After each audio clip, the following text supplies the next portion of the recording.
Halo teman-teman, perkenalkan nama saya Evan Nathanael Makahinda dengan NIM 240 711010198. Nah, pada video kali ini saya akan membahas tentang Komisi Pengawas Persaingan Usaha atau yang biasa disingkat dengan KPPU. Dalam pembahasan ini, saya akan menjelaskan mulai dari pengertian, tujuan, fungsi, hingga contoh kasus sederhana agar lebih mudah dipahami. Pertama, kita masuk ke pengertian KPPU. Komisi Pengawas Persaingan Usaha atau KPPU adalah lembaga independen yang dibentuk oleh pemerintah Indonesia untuk mengawasi jalannya persaingan usaha agar tetap sehat, jujur, dan adil. KPPU dibentuk berdasarkan Undang-Undang Nomor 5 Tahun 1999 tentang larangan monopoli dan persaingan usaha tidak sehat. Undang-undang ini menjadi dasar hukum penting untuk mencegah adanya praktik curang dalam dunia usaha yang dapat merugikan masyarakat. Secara sederhana, KPPU bisa diibaratkan sebagai wasit dalam dunia bisnis.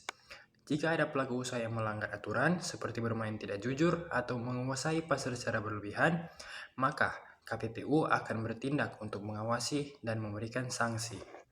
Selanjutnya, kita bahas ketujuan dibentuknya KPPU. Tujuan utama KPPU adalah untuk menjaga agar persaingan usaha di Indonesia tetap sehat. Selain itu, KPPU juga bertujuan untuk melindungi pelaku usaha kecil dan menengah agar tidak kalah bersaing dengan perusahaan besar.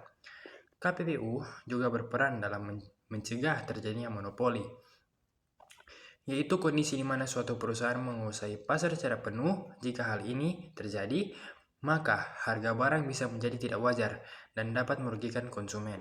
Selain itu, KPPU juga bertujuan untuk memberikan keadilan bagi masyarakat sebagai konsumen, sehingga mereka bisa mendapatkan barang dan jasa dengan harga yang wajar dan kualitas yang baik.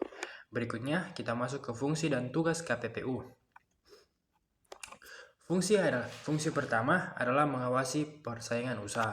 KPPU memastikan bahwa semua pelaku usaha menjalankan kegiatan bisnisnya secara sehat dan tidak merugikan pihak lain. Fungsi kedua adalah menilai perjanjian atau kegiatan usaha. KPPU akan menilai apakah suatu kerjasama bisnis melanggar hukum atau tidak. Contohnya adalah kartel, yaitu ketika beberapa perusahaan sepakat untuk menentukan harga bersama. Selain itu, ada juga monopoli, oligopoli, dan persekongkolan tender, yang semuanya dapat merugikan persaingan usaha. Fungsi ketiga adalah melakukan penyelidikan dan pemeriksaan. Dalam hal ini, KPPU memiliki kewenangan untuk memanggil pelaku usaha, meminta data atau dokumen, serta melakukan pemeriksaan terhadap dugaan pelanggaran. Fungsi keempat adalah menjatuhkan sanksi administratif. Jika suatu pelanggaran terbukti, KPPU dapat memberikan sanksi berupa denda atau perintah untuk menghentikan kegiatan usaha tertentu yang melanggar aturan. Namun penting untuk diketahui bahwa KPPU tidak memberikan sanksi pidana karena hal tersebut merupakan kewenangan pengadilan. Fungsi kelima adalah memberikan saran dan pertimbangan kepada pemerintah. KPPU dapat memberikan masukan agar kebijakan ekonomi yang dibuat tidak menimbulkan praktik monopoli atau persaingan tidak sehat. Fungsi terakhir adalah melakukan edukasi dan sosialisasi kepada masyarakat. Hal ini penting agar pelaku usaha dan masyarakat memahami pentingnya persaingan usaha yang sehat. Selanjutnya kita lihat contoh sederhana yang lebih mudah dipahami. Misalnya, terdapat beberapa perusahaan yang bekerja sama untuk menaikkan harga suatu produk secara bersamaan. Misalnya seperti minyak goreng. Praktik ini disebut dengan kartel dan sangat merugikan konsumen karena harga menjadi tidak wajar.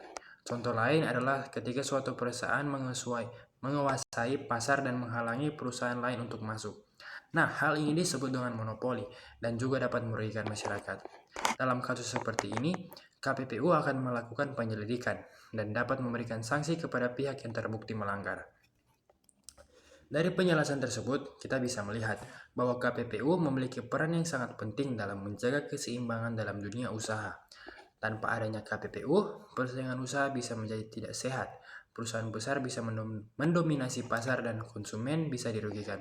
Sebagai penutup, dapat disimpulkan bahwa KPPU adalah lembaga yang berperan penting dalam menjaga keadilan dan keseimbangan dalam dunia usaha di Indonesia. Dengan adanya KPPU, diharapkan terciptanya persaingan usaha yang sehat, adil, dan dapat menguntungkan bagi semua pihak, baik pelaku usaha maupun masyarakat sebagai konsumen. Sekian dari penjelasan saya. Terima kasih atas perhatiannya.